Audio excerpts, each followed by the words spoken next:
ఇక వెంకటరెడ్డి గారితో పడతా. వెంకటరెడ్డి గారు, కేసీఆర్ మాట్లాడుతూ బీజేపీని కూడా వదలము, ఎట్టి పరిస్థితుల్లో వదిలిపెట్టే ప్రసక్తే లేదు, బీజేపీ చేస్తున్నటువంటి మోసాన్ని, తెలంగాణ రాష్ట్రానికి చేస్తున్నటువంటి మోసాన్ని తెలంగాణ ప్రజల కళ్ళకు కట్టినట్టుగా చెప్పేటువంటి ప్రయత్నం చేస్తామని చెప్పారు. ఆయన ఆరోపిస్తున్నట్టుగా చంద్రబాబు ఎన్డీఏలో చేరిన తర్వాత మీ కేంద్ర ప్రభుత్వం ఆయన ఒత్తిడితోనే పాలమూరు రంగారెడ్డి లిఫ్ట్ ఇరిగేషన్ స్కీమ్ను, ఆ డిపిఆర్ను వెనక్కి పంపిందా? ఏం జరిగింది? టీడీపీ మీ సంకీర్ణంలో ఉంది కాబట్టి ఆంధ్ర వైపు మొగ్గు చూపుతూ తెలంగాణ రాష్ట్రానికి అన్యాయం చేస్తున్నారా?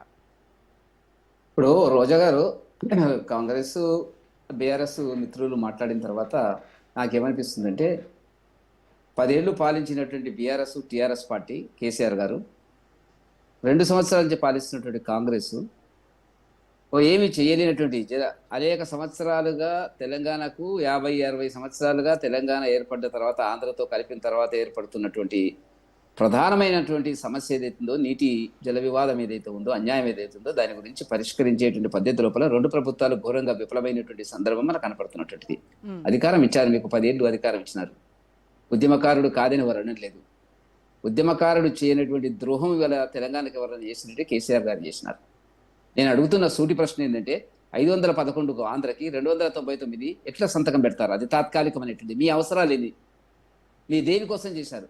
దేనికోసం జగన్ 2 సార్లు 3 సార్లు ప్రోటోకాల్లో పిలిచి గేటు బయటకు వచ్చి ఇంటి ఏది ఇప్పుడు ఉన్నటువంటి భవనం ఏదైతే ప్రజాభవనమా ఏదో ఉంది కదా, ఆ దాంట్లో పిలిచి చేసి మరి ఆనాటి పరిస్థితులకు అనుగుణంగా చేసుకున్న తాత్కాలిక ఒప్పందం కదా అది. తాత్కాలిక ఒప్పందం మొదలే వివాదంలో తాత్కాలిక ఒప్పందం అనేటువంటిది ఏదైతే ఏడవో అది సరెండర్ కావడం, ఆ తర్వాత ఇబ్బందులు వస్తాయి. ఆ రకంగా కొట్లాడలేదు ఆయన. నేను చాలా సందర్భాల్లో మానవతరాయ్ గారు చెప్పినానని చెప్పడం లేదు. తిరుపతి గురించి వస్తూ రోజుగారింటికి వెళ్ళి బేసిసాలు అంటే అంత సిగ్గుపోయిందండి. మాలాంటి ఉద్యమకారులం అండి, మేము పనిచేసినాం, ఆయనతో పనిచేసినాం. 50 ఏళ్ళుగా మేము తెలంగాణ 69 నుంచి ఉద్యమంలో ఉన్నాను. నేను వ్యక్తిగతంగా చెప్తున్నాను. అదే అనండి అవసరము. రోజా స్టేటస్ ఏంది? రోజా గారి స్టేటస్ ఏంది? మీ స్టేటస్ ఏంది? ఆమె ఇంట్లో భోజనం చేసిన తర్వాత బయటకు వచ్చి ఇదా మాట్లాడితే నాలాంటి ఉద్యమకారుడికి ఇట్లా మండుతుంది. ఆమె ఏ పార్టీలో ఉంది, ఇప్పుడు అప్పుడే పార్టీలో ఉంది, చర్చ పక్కకు పెట్టండి.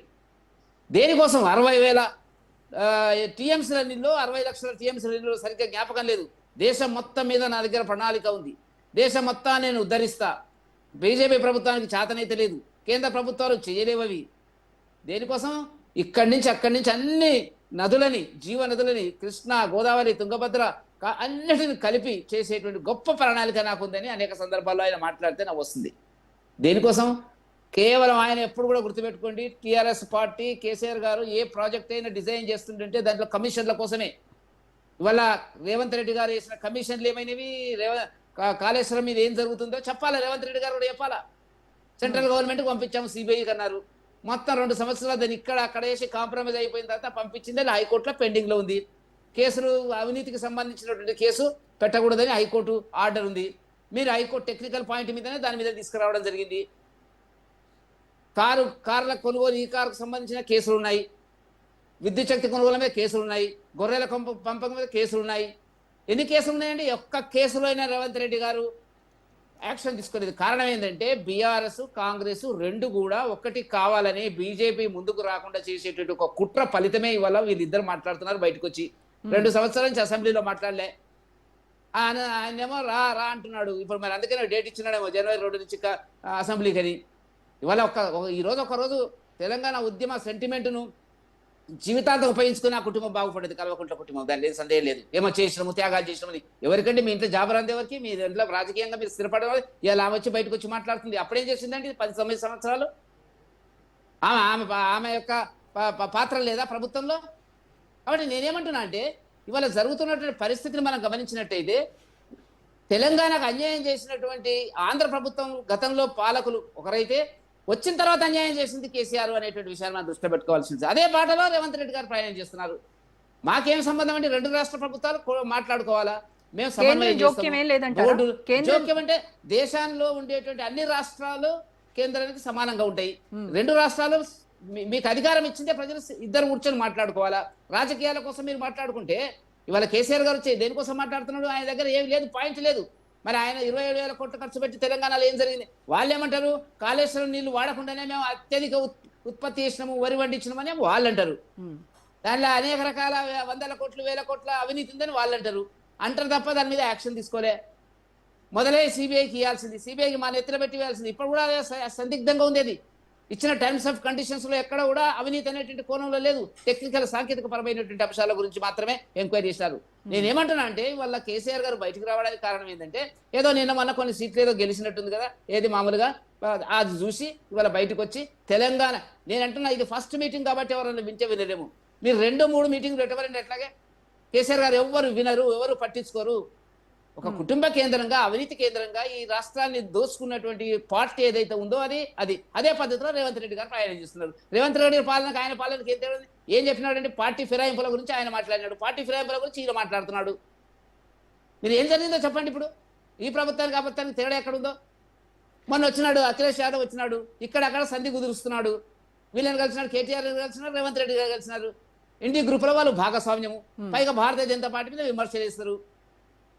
నేనేమంటున్నా అంటే ఇవాళ తెలంగాణ ప్రజలను ఎంతకాలం మోసం చేస్తారు మీరు అనేటువంటి సమస్య ఇవాళ వస్తుంది. ఆ సమస్యకు ఎక్కడ కూడా ప్రజలు, నేను అడిగింది చెప్పండి వెంకటరెడ్డి గారు, ఎన్డీఏలో భాగస్వామ్యమైన టీడీపీకి అనుకూలంగా మీరు నిర్ణయాలు తీసుకోవట్లేదా? అది పాత పాటనే. మా గ్రూప్ మా ఎన్డీఏకి అనుకూలమైతే ఓ రకంగా ఉంటుంది. మేమన్నా అప్రూవల్ ఇచ్చినామా దానికి? తిరిగి పంపించినారు డిఏ రిపోర్ట్ అంటే దానికి సంబంధించినట్టు టెక్నికల్ పాయింట్స్ ఉంటాయి. ఇప్పుడు ఈ మెట్రోకి సంబంధించి కూడా తిరిగి పంపించినారు. ఎల్ఎన్టీకి ఇస్తారా, అప్పుడు ఇస్తారా, ఎవరు అనేటువంటిది దాంట్లో ఉండాలనేటువంటిది కిషన్ రెడ్డి గారు చాలా సందర్భాల్లో చెప్పడం జరిగినటువంటిది. 2 రాష్ట్రాలు మీరు రాజకీయ విమర్శ కోసం అంటే ఏంది కావాల్సినటువంటిది? ఇప్పుడు వీళ్ళకి కావాల్సినటువంటిది ఆ నీళ్లు కాదు కావాల్సింది, కృష్ణా జలాల మీద అన్యాయం జరిగింది కాదు కావాల్సింది, గోదావరి జలాల మీద తెలంగాణకు అన్యాయం జరిగింది అనేటువంటిది కాదు కావాల్సినటువంటిది, రాజకీయ ప్రయోజనాల కోసం మాట్లాడుతున్నటువంటి పరిస్థితి. ఎన్డీఏ కూటమిలో భాగస్వామ్యం ఉంటే ఉంటారు, దానికి ఏముందండి? దానికి దీనికి ఏం సంబంధం అంటే? చంద్రబాబు ఒత్తిడి మేరకే DPR ని వెనక్కి పంపించారు. వాళ్ళు అనుకుంటున్నారు అట్లా. ఇప్పుడు పొద్దున్నే లేస్తే కేసీఆర్ కు చంద్రబాబు కనపడతాడు. ఏం జరిగిందో అప్పుడు మాట్లాడాడు, ఇప్పుడు మాట్లాడినాడు. ఆయన ఏదో సెంటిమెంట్ లేవగొడితే లేస్తాయి ప్రజలు అనుకుంటున్నారు, కానీ అసలు జరగదు. ఇవాళ ప్రజలు స్థిరమైన అభివృద్ధి కోసం అక్కడ పనిచేస్తున్నటువంటి మోదీ గారిని చూస్తున్నారు. సమస్య ఉంటే పరిష్కరించుకోవాలి, 2 రాష్ట్రాల ముఖ్యమంత్రులు కూర్చోవాలా. ఇదే రజత్ కుమార్ గారు నీటిపారుదల శాఖ సెక్రటరీ ఉన్నప్పుడు మేడం అక్కడ మీటింగ్ అయితే, కృష్ణా బోర్డుకు సంబంధించిన మీటింగ్ అయితే వెళ్ళలే అన్నాడు. మేమంతా మాట్లాడినాం, టీవీలో మాట్లాడినాం, పంపిస్తలే. మీ కాంప్రమైజింగ్ ఫార్ములా ఏంది? జగన్మోహన్ రెడ్డితో మీకున్న ఒప్పందాలు ఏంది? జగన్మోహన్ రెడ్డి ఇంటికి పిలిచి మీరు చేసినటువంటి ఒప్పందాలలో భాగమైంది చెప్పినా కూడా బయటకు వచ్చి మనం అందరం విందాం కదా మేడం. ఆనాడు చూస్తే పేపర్లు చూస్తే మొత్తం కలిపి చేద్దాము ఇక నేనే మొత్తం దేశానికి నేనే ప్రధానమంత్రి అనే ధోరణిలో ఆయన అర్థం లేకుండా పర్థం లేకుండా మాట్లాడి ఇవాళ ఓడిపోయిన తర్వాత ఎట్లా బయటికి రావాలో అని వెతుక్కుంటున్నటువంటి సందర్భం లోపల ఇవాళ వచ్చి ఒక మీటింగ్ మాట్లాడితే ఎంతకాలం కొనసాగుతుందో చూద్దాం. అది కూడా ఎంతకాలం మాట్లాడుతూ చూద్దాం. ప్రజలు తెలంగాణలో బీజేపీకి 8 మంది ఎంపీలు ఉన్నారు కదా, వీళ్ళు ఏనాడైనా కృష్ణా నది నీళ్ల గురించి, మనకి రావాల్సినటువంటి వాటాల గురించి, తెలంగాణ హక్కుల గురించి ఎన్నడన్నా పార్లమెంట్లో ఒక్కసారన్నా మాట్లాడారా?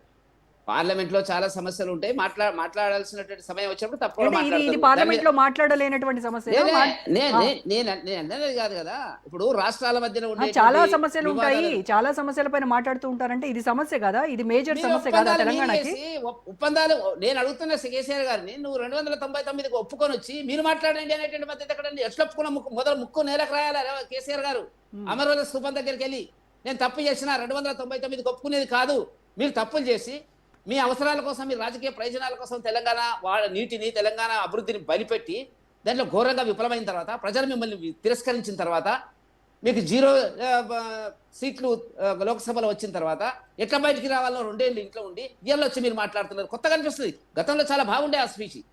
మేమంతా ఉన్నాం కదా, 69 నుంచినాం. మేము జేఏసీలో ఆయనతో పనిచేసినాం. చాలా బ్రహ్మాండంగా ఉండేది, చప్పట్లు కొట్టేది, ఆవేశం వచ్చేది. ఓహో ఏమి ఇంత గొప్ప నాయకుడు ఎక్కడ లేడురా బాబు అనేటువంటి దానికి ఇయ్యాల నువ్వు మాట్లాడితే అధికారం చేసి 10 సంవత్సరాలు పాలించి నీవు ఏం చేసినావు అనేటువంటి దానికి అనేక కేసుల్లో ఉన్నదని మరి ఎందుకు రేవంత్ రెడ్డి గారు ఆ కేసులో బయటికి తీసుకురాడు? ఇద్దరు ఒకటేంది, వాళ్ళు కలిసేది అదే. మొన్న వచ్చింది ఏంది? అఖిలేష్ యాదవ్ వచ్చి మాట్లాడింది ఇదే కదా. కానీ తెలంగాణలో ఆర్ఎస్ బ్రదర్స్ పాలన నడుస్తోందని కదా.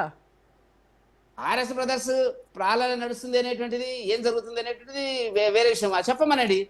ఆయన ఆర్ఎస్ జరుగుతుందని రేవంత్ రెడ్డిని చెప్పమనండి. ఆయన ముఖ్యమంత్రిగా పోతే పోయి ఉంటాడు, మాట్లాడతాడు. ముఖ్యమంత్రి కేరళ పోతాడు ముఖ్యమంత్రి, మన ప్రధానమంత్రి గారు అక్కడ రారండి. మా సిపిఎం బద్ద శత్రు సిద్ధాంతరీత్యా మాకు వ్యతిరేకమైనప్పుడు కూడా వచ్చి మాట్లాడే లేదా. కానీ తమిళనాడు పోతాడు, అక్కడ స్టాలిన్ గారు రావాలని లేదండి. అదే పద్ధతిలో వెళ్తే వెళ్ళి ఉంటాడు. అది కాదు కదా సమస్య. మన ఓట్ల కోసం, సీట్ల కోసం తెలంగాణ ప్రజల మనోభావాలను బలిపెట్టేటువంటి పద్ధతి లోపల కేసీఆర్ చేస్తున్నటువంటి కుట్ర తెలంగాణ ప్రజలు భరించరు, ఆదరించరు, సమర్థించరు అనేటువంటిది మీరు గుర్తుపెట్టుకోవాల్సిన